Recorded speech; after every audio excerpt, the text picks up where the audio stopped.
Uh-oh. How you doing, man? Brother. So good to see you. How you been? I'm blessed as can be. You? Same way. Good to see you, partner. Same way. Look great. How you doing, my friend? Good to see Good you, to brother. see you Yes, sir. too. Yes, sir.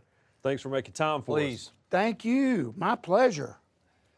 I've been looking forward to this more than any of the other interviews I've done. Well, I appreciate you. I think that's probably a prevailing theme Yes, exactly. among all the artists. Absolutely. If I do say so. It should be that. We It are should gonna be that say way, so. right? That's right. It's always such a wonderful, wonderful pleasure to see you, brother. Always. I feel exactly the same way, man. So You're bad. one of my favorite people. Oh, thank you. Likewise. And you know what your work's meant to me I do. and how deeply I love it and what it's meant to my journey. Well, thank you so much. What do people say to you about that longevity and what that catalog and that journey has meant to people? I think the biggest thrill that I get out of all of that is because when I started, all I wanted to do was just do the music. That's all I wanted to do. But nowadays,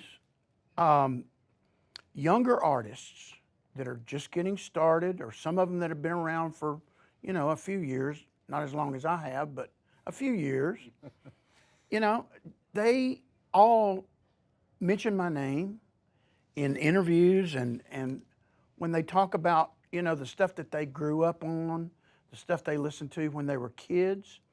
And I don't think, I'm just speaking for myself as an artist, a lot of times I just never really thought about that. I never thought about exactly what kind of an impact you're having on future generations, I think back to my beginnings in this business, and it really kind of makes sense because when I started out, I had heroes too. My heroes, when I got started in the late 80s and early 90s, were Johnny Cash, Waylon Jennings, Merle Haggard, George Jones, Hank Williams Jr. And I felt like that all of us that came out around that same time were kind of standing on the shoulders of these people that had come before us. And to be considered to be one of those people now is just surreal for me. But I think it's also a tremendous honor, a tremendous compliment to know that your music reached out and touched younger generations that are coming on and doing their own thing too, and hopefully had some sort of influence on them. So what's it like for you then when the people who are Gen 1 Travis Tritt fans, the Yeah. ones from the late 80s and early 90s, maybe the ones even before that, what's it like for you now when you look out there and you see them and they got their kids with them? Man, that's just the greatest thrill in the world because that's what we see. I mean, our audience goes from 18 to 80, basically. And we see the same thing in our streaming numbers. It's all that same demographic. It's just surreal to feel like, all I ever wanted to do was be in this business and make music that meant something to somebody. And be able to see all these different effects and generations coming on, playing in front of huge audiences and having there be all these younger people coming out to the shows, man, it's just a thrill. I've never thought to ask you this, and it's funny. I'll wear him out. Like I wear him out. But I've never. When you were just talking about Merle and Cash and all, you mentioned George Jones, and as you were saying that, I got to thinking. He asked the question, "Who's going to fill their shoes?" And you're one of the people that did. You're one of the people that came along right in that moment, in that next wave. You and AJ and Clint Black and that bunch.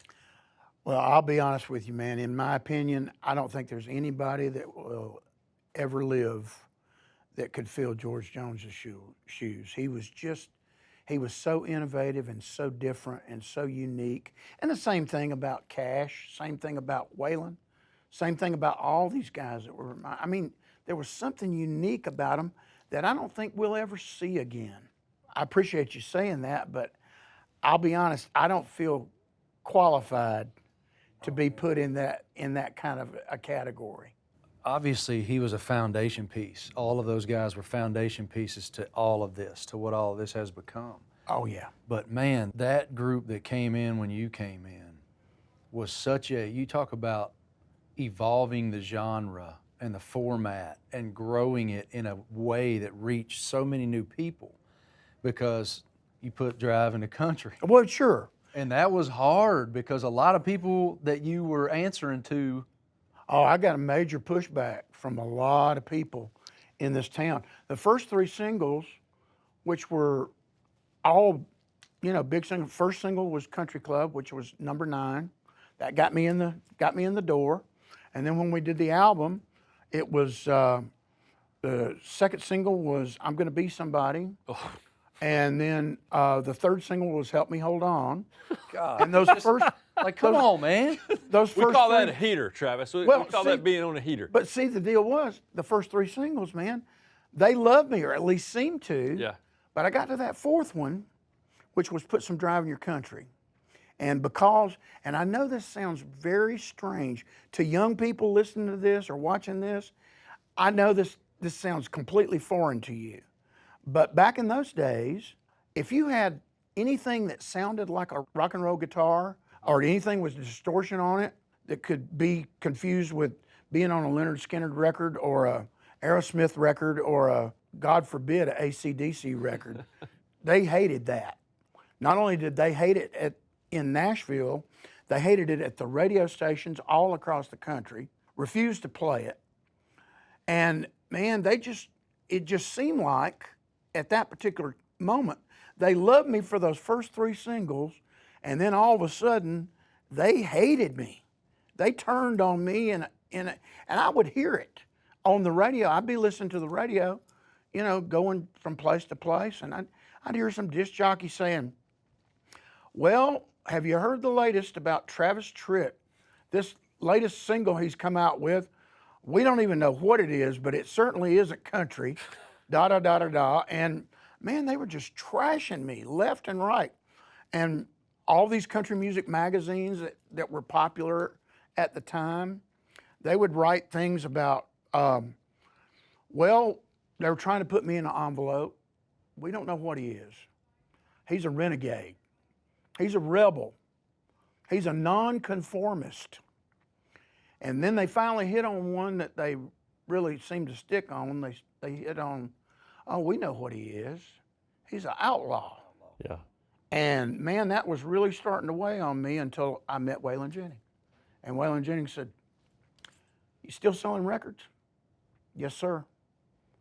Every album I've done so far has gone platinum or better. Still drawing concert tickets? Yeah. Every show we're doing, sold out. He said, well, there you go. That's all that matters. To hell with those people in Nashville, To hell with all these people that are writing all this stuff about you. He said, they don't pay a dime for music. He said, the people that really count are the people that go out and work 40, 50, 60 hours a week to put food on the table for their families and put a roof over their head. And he said, those are the people that count. And those people are the ones that are buying your records, and they're the ones that are buying your concert tickets. So you must be doing something right if those people are coming in. So to hell with all those people, ignore them. And man, that just lifted a burden off my shoulders that I don't even think he realized at the time.